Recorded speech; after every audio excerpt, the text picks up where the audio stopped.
ان کا جو موقف ہے تحریک انصاف کا، وہ یہ کہتے ہیں کہ کیونکہ ان چھ جج صاحبان نے جو خط لکھا اس زمانے میں، وہ کہتے ہیں کہ جس زمانے میں کا یہ ذکر ہے اس میں عمران خان صاحب کے حوالے سے جو ہے وہ فیصلے لیے گئے اور بہت زیادہ ان کے خلاف لیے گئے. ظاہر ہے وہ اگریفٹ پارٹی ہیں، اس لیے وہ اس مقدمے کو زیادہ آگر لے کر چل رہی ہیں، اور وہ سمجھتے ہیں کہ چیف جسٹس آف پاکستان کو اس بینچ کا حصہ نہیں ہونا چاہیے، نہ ہی سینئر پیونی جج کو ساتھ میں اس بینچ کا حصہ ہونا چاہیے. یہ جو ایک ان کا پورا موقف ہے regarding the chief justice of Pakistan and the senior puisne جج، اس کے حوالے سے آپ کیا کہیں گے؟ کہ وہ پی ٹی آئی کو تو سکون اس وقت آئے گا جب واپس وہ کیا نام تھا ان کا، وہ چیف جسٹس جو تھے جو ہسپتالوں میں گھس جاتے تھے یا لوگوں کو بے عزت کرتے تھے، میں نام ہی بھول گیا ہوں ان کا، نام ہی اب یاد نہیں آتا، کیا نام تھا بھلا سا جو ریٹائرڈ ہمارے ثاقب نثار صاحب. جب تک ثاقب نثار صاحب کو واپس لا کے چیف جسٹس نہ لگایا جائے یا کھوسا صاحب کو واپس چیف جسٹس نہ لگایا جائے اور ان کی زیر سرکردگی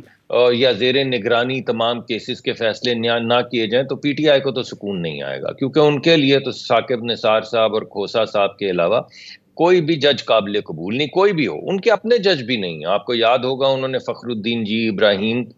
جسٹس جو ہیں ان کے ساتھ کیا حال ان کا کیا تھا. آپ کو یاد ہوگا کہ ان کے اپنے جو الیکشن کمشنر تھے جسٹس وجیہ الدین، جن کے لیے پہلے واہ واہ اور بعد میں تھو تھو، یعنی ان کا کیا حال کیا تھا. یعنی کسی جج کی، کسی شخص کی عزت تو ان سے محفوظ ہے نہیں، اور سکون ان کو صرف ہے آغوش میں جسٹس اپنے پھر نام بھول گیا. دیکھیں کیا وقت ہے، کس وقت کیا حیرت تھی ان کی، اور اب مجھے ایک جملے میں دو دفعہ نام بھول رہے ہیں ان کا. آپ یاد تو کروائیے کیا نام تھا. ثاقب نثار صاحب آگے یاد. میں کہہ یہ رہا ہوں کہ جس چیف جسٹس نے کمیشن کیا تھا،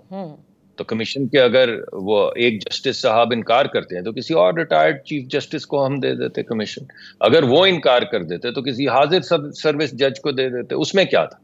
لیکن جس چیف جسٹس نے سو موٹو نوٹس لیا